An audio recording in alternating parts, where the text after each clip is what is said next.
you, everybody, for coming to the Aaron Torres Podcast YouTube page. If you could do me a quick favor, see that little black subscribe button at the bottom of your screen? Go ahead, click that black subscribe button.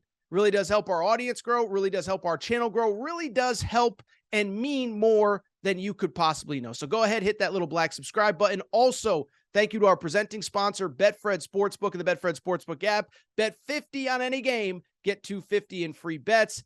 Thank you again to Betfred. Thank you again to you. Now, here's the video that you came here for. There's one more topic that I do want to discuss before we get out of here, and I'll just be blunt. It's a little bit of a sad one. It's definitely a serious one. But you know one thing about the Aaron Torres Podcast, we do not duck serious topics here on this show. And so because of it, I want to get into something that happened on Friday involving a high school basketball player named Mikey Williams. I think many of you probably do, or at least are familiar with the name Mikey Williams. But for those of you who aren't, what I would argue, Mikey Williams might be the second most prominent high school basketball player in the country, behind only Bronny James, okay? They actually played AAU ball together early on in their careers. But Mikey Williams is an interesting, situation, case study, whatever you want to call it, because he has basically been in the spotlight since he was 13, 14 years old. He was a player that famously had over 1 million Instagram followers before he ever played a game of high school basketball. Really known for his dunks. He's about a 6'2", 6'3" guard. Great dunker, was throwing him down in 7th, 8th grade, built a heck of a following. And since then, he's played 4 years of high school basketball, and it's been sort of an up and down thing. But up until Friday, it seemed like he came out on an all right end. Was a 5-star, was one of the top players in his class, fell down a little bit in the rankings, but still was committed to Memphis, signed with Memphis, and for all intents and purposes was set to play at Memphis next year. Unfortunately, though, that is all now in jeopardy because on Friday, Mikey Williams, 5-star committed to Memphis, was arrested and charged with 5 counts of assault with a deadly weapon. Again, as I always say in these situations, he's obviously innocent until proven guilty. It's obviously there's a lot that needs to unfold. But if everything in the police report is true, it's a really sad deal. And this might effectively be the end of his time as a prominent basketball player.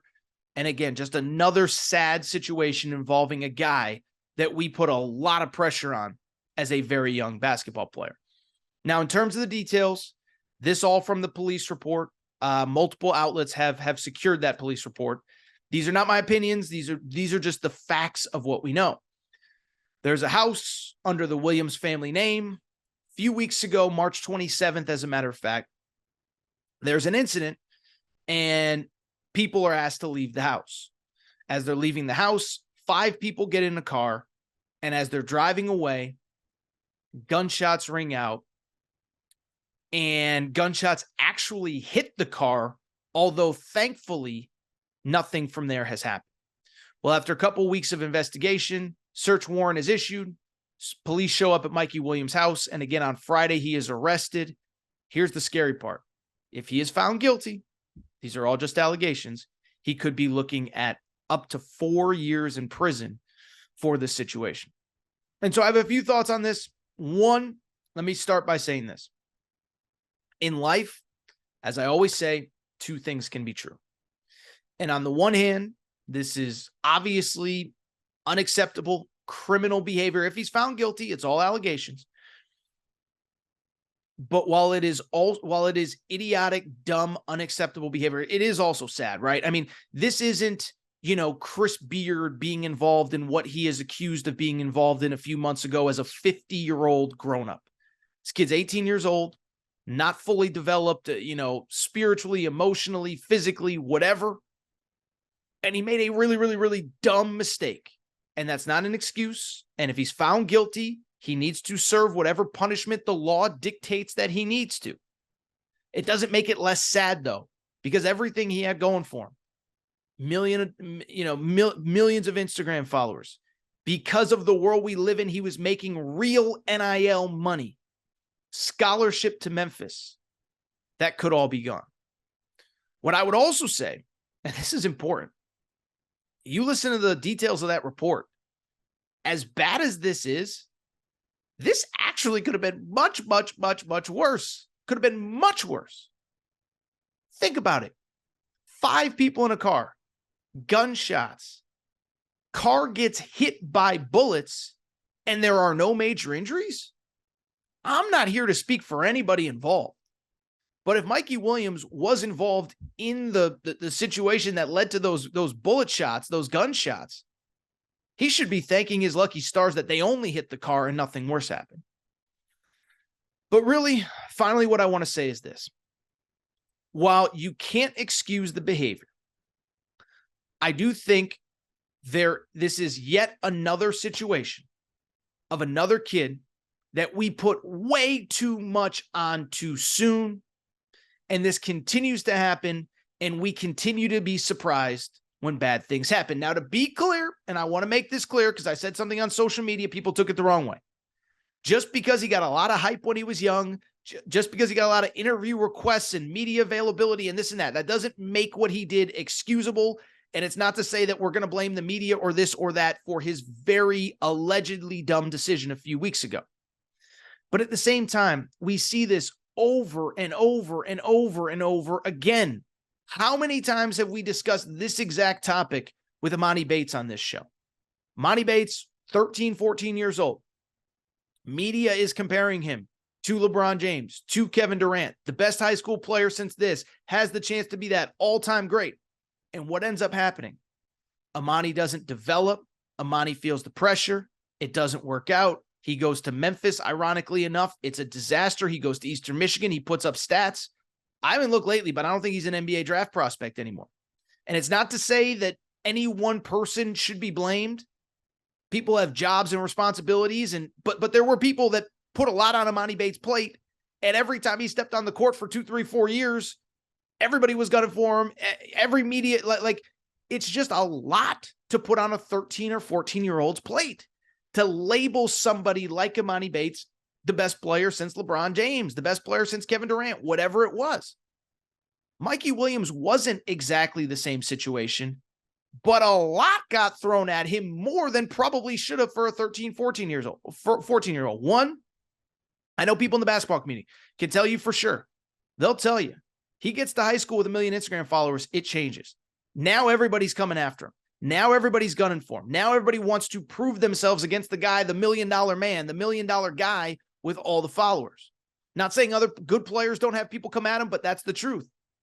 Beyond that, go back and look at some of the coverage of Mikey Williams over the last 3, 4, 5 years. I found a Bleacher Report interview from 2020. Now, this was during the time Akur Maker committed to an HBCU, all that good stuff. But Mikey Williams put out a list of 10 schools. He had the typical, Kansas, I think San Diego State was on there, but he also had 2 or 3 HBCUs. And it immediately became, well, Mikey Williams is going to change everything and he's going to be the first one. There was literally a quote in the article. Mikey Williams is 15 years old when he does this article, this interview. Mikey Williams said, I want to change sports forever. And there's nothing wrong with him saying that. He's 15. He doesn't know any better. He's a child. But you know what? You know what happened? Bleacher Report ran that interview and ran that article as if, I don't even know. I don't even want to make a comparison. But it was like, I don't even know. I don't even want to make a comparison. But the point I'm trying to make is, why are we giving a 15-year-old that platform? Why are we using his quotes as if he's Muhammad Ali or, I don't even know, Tiger? Like, I don't know. He's 15 years old. It's just, it's so frustrating because you see it time and time and time again. And we've talked about this before, but Emoni Bates, too much too soon. Go back throughout history. There are plenty of other guys. Go back and Google a guy named Lenny Cook. He was the number 1 player in America. He's done a documentary, said he was living a professional life at 15, 16 years old. Whoever. There's Demetrius Walker. There's a book written about a kid named Demetrius Walker, was on the cover of Sports Illustrated at 15 years old. Might not have ever heard of him for obvious reasons. As a matter of fact, I was thinking about this. Of every player that has received like insane hype prior to being, say, 16 years old. Like I'm not talking about a senior in high school about to go to college. I'm not talking about whoever, Ben Simmons or Brandon Ingram or John Wall or Anthony Davis, but guys that got hype at 13, 14, 15 years old. Outside of LeBron James, has it really worked out for any of those guys? There's another kid, by the way, Kyrie Walker. Go ahead and Google him as well. About 4 or 5 years ago, #1 freshman in America on the cover of everything. Right now, he's struggling in the G League to find his spot, and I wish him nothing but the best. I interviewed him a few times when he was in high school, seemed like a good kid. The point I'm trying to make, I wish we let these kids be kids. I wish we didn't put so much pressure on him. And I understand that in the case of a Mikey Williams, you can't stop people from following you on social media. That's part of the deal. But let's give credit to LeBron James. LeBron James was very careful in how he managed his son throughout his early years. Remember, Bronny didn't even have Instagram until he was like 15, 16 years old, because LeBron said, I went through that. I don't want him to have to deal with that. And Bronny seems like a great kid with a great head on his shoulders, and that's a credit to his parents. They've been careful what social media he's on, what media he does. How many one-on-one interviews have you ever seen Bronny James do? Because I don't think I've seen a single one. McDonald's All-American game, they did not make him available for media availability. I think at the Nike Hoop Summit, maybe he did like one thing with reporters. But LeBron's being smart with his son, not putting too much on his plate, not too much too soon. And I just hope this continues to be a lesson. Again, I'm not excusing the behavior. What I am saying is, when you put a lot of pressure on a kid at 13, 14 years old, and you tell him he's this, and you tell him he's that, and oh, by the way, he switched high schools 2 or 3 times because the adults are pulling him in a million different directions. Then he's got an NIL situation going on. It's a lot to put on a kid. I hope we learn our lesson. And obviously, look, I hope somehow this is all misconstrued and Mikey Williams is fine. He's playing at Memphis next year. But this is just a really, really sad deal.